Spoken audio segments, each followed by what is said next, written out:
Science has emerged as a critical powerhouse for economic development. From Silicon Valley to New York City, India to Idaho, China to Poland, science, as well as technology, engineering, and mathematics, are fueling a global economy, development, and employment. In a focused effort to support instructional development and student achievement, Denver Public Schools launched an effort in 2007 to support hands-on, minds-on science education being realized in the majority of the district's classrooms today. This approach includes a science resource center where all materials are furnished and refurbished for activities and experiments across the district, so teachers from early childhood programs to high school use inquiry-based tools, materials, and instruction to support student achievement. We are the first nation to be founded for the sake of an idea. The idea that each of us deserves the chance to shape our own destiny. That's why centuries of pioneers and immigrants have risked everything to come here. That's why our students don't just memorize equations, but answer questions like, what do you think of that idea? What would you change about the world? What do you want to be when you grow up? The future is ours to win. But if we want to win the future, if we want innovation to produce jobs in America and not overseas, and we also have to win the race to educate our kids. My recollection of the classroom of the past is everyone's seated in their individual chair in rows, me doing my own thinking, writing my own answers, and that is also evidence of how things have to change. Right. Doing the cookbook lab, so to speak. Absolutely. So if you had one lab partner, you really didn't do a bigger collaboration. And again, the 21st century skills are talking about the creativity to do your own thinking, but also to collaborate about what the claims and the evidence are. You know. In the world of science education and the community right now, it seems really important that we try to achieve three major aims. One aim is to increase the scientific literacy of citizens. The second goal is we need a deeper technical workforce, and currently that's discussed as increasing or introducing more 21st century skills and abilities. And the third thing we need, a third aim of science education, is to continue individuals joining or going into the pipeline to be future scientists and engineers, physicians. When I think about the situation, I try to have people focus on what I term the instructional core. And by the instructional core, I mean there's content, there are abilities, there's skills. It answers the question, what do we want students to know and to be able to do as a result of their education in the sciences? Another dimension of the instructional core has to do with teachers. One could reasonably also ask the question, what should teachers know? What should they be able to do to achieve the outcomes of education? And the third kind of, if you think of a triangle, the third portion is how do we engage the students? For me, that has to do with what does a curriculum look like? What do instructional materials look like? What do we put in students' hands? What keeps them focused? What is relevant to them that will help teachers achieve the learning goals that we articulated? In early childhood classrooms, young children experience how the use of inquiry-based instruction is a strong component in even the earliest years of their educational instruction, as seen here, where the children are learning how to eat healthy based on an interactive, hands-on instruction of the food pyramid.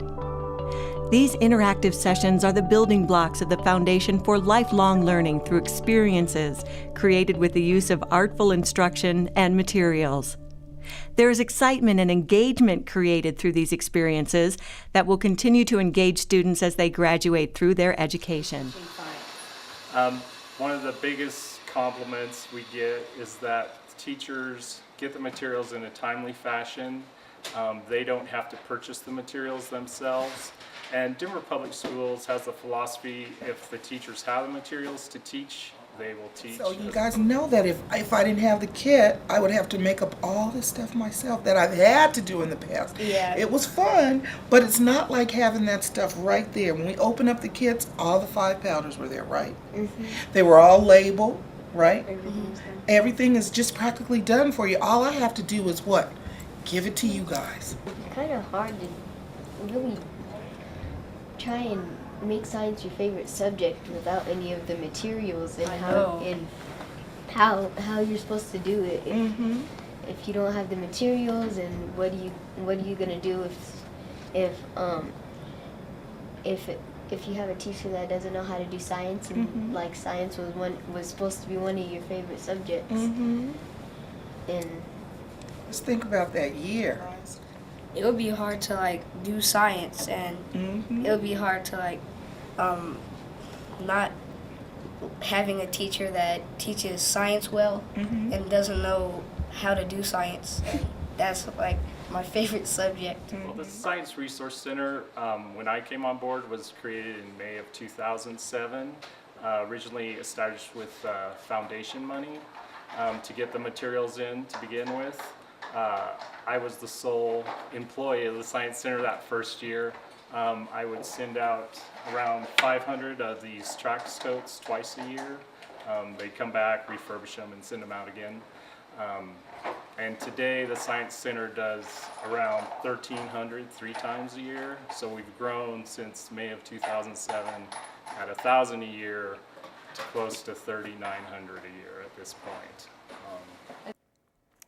If there were no materials in a classroom, you wouldn't engage students at all. Students, especially at middle school, are really interested and curious in doing things. And one thing that I know after many years of teaching these students is if you don't grab a hold of them and give them what they need to be successful, they will just passively sit in your class and not learn anything, and ultimately they won't engage in science in high school or beyond.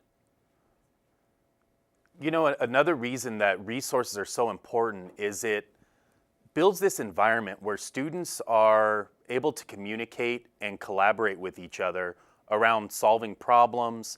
They're able to really, again, tie their learning to the broader scope of everything and build relationships in this community of learning. And if you don't have that community, then you're ultimately not going to be successful. And without materials, it really would just be theory-based. We'd be doing a lot of lecturing, a lot of note-taking, a lot of reading, but not a lot of practical application.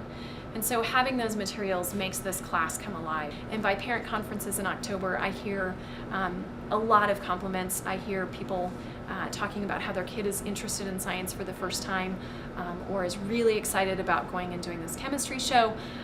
And I really see the kids engaged. It's hands-on, they see it happen in front of their eyes, and then they get to explain it. So by having materials, being able to do labs with the kids, we can start out by making an observation, looking at what the chemistry is, and then going back and saying, well, what actually happened? Looking at it from the macroscopic level, the big level, and then looking at what are the little pieces, what are the atoms or molecules doing, and then how do we write that symbolically? And if I don't have materials, then I'm really stuck with the nanoscopic. I'm going to tell you what's happening at the particle level, but not show it to you. And here's the symbolic part, which really, you know, how much fun is that to have a teacher, a talking head, and don't actually see the science going on. So, you know, the high quality materials are one essential element of multiple essential elements, including the high quality teacher professional development, so that we ensure that teachers have the scientific knowledge necessary. But even bigger than that, it's that everyone is a stakeholder in this. the teacher, the students, legislators, business, everyone has a piece in this so that we not create everyone to be a scientist, but that we have a scientifically literate society. It is the goal of Denver Public Schools and stakeholders across the nation, including President Obama, to keep our kids engaged in science throughout their educational experience. The use of hands-on materials and inquiry-based instruction is vitally important in reaching this goal, to make science count. We do big things. From the earliest days of our founding, America has been the story of ordinary people who dare to dream. That's how we win the future.